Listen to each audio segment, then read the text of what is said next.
રાજકોટમાં નકલી પોલીસનો આતંક. ટ્રાન્સપોર્ટ પાસેથી છઠ્ઠી વખત ₹20,000નો તોડ કરતા યુવક ઝડપાયો. રાજકોટમાં નકલી પોલીસ બની ખંડણીખોર કરતો યુવક આખરે અસલી પોલીસના શકંજામાં. શહેરના ટ્રાન્સપોર્ટ વિસ્તારમાં છેલ્લા કેટલાક સમયથી નકલી પોલીસ બનીને ખંડણી ઉઘરાવતા એક યુવકને આખરે રાજકોટની અસલી પોલીસે દબોચી લીધો છે.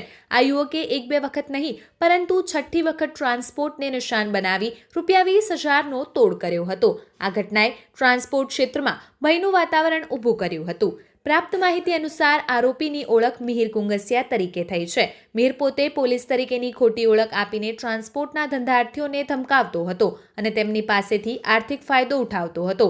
તે ખાસ કરીને એવા ટ્રાન્સપોર્ટને નિશાનો બનાવતો હતો જેઓ કાયદાકીય દ્રષ્ટિએ થોડા નબળા હોય અથવા ઝડપી કાર્યવાહી ટાળવા માંગતા હોય. આરોપી મિહિર કુંગસિયાની મોડસ ઓપરેન્ડી એવી હતી કે તે ટ્રાન્સપોર્ટના ટ્રકો અને કાગળોની ચકાસણીના બહાને ધંધાર્થીઓ પાસે જતો અને દંડની ધમકી આપીને મોટી રકમની માંગણી કરતો. આ યુવકને આતંક એટલો વધી ગયો હતો કે એક જ ટ્રાન્સપોર્ટને તેને 6 વખત ખંખેર્યો હતો. જોકે આ વખતે ટ્રાન્સપોર્ટરે હિંમત દાખવીને સમગ્ર મામલાની જાણ પોલીસને કરી હતી. પોલીસે તાત્કાલિક છટુંકી ગોઠવીને મિહિર કુંગસિયાને રંગે હાથ ઝડપી પાડ્યો હતો.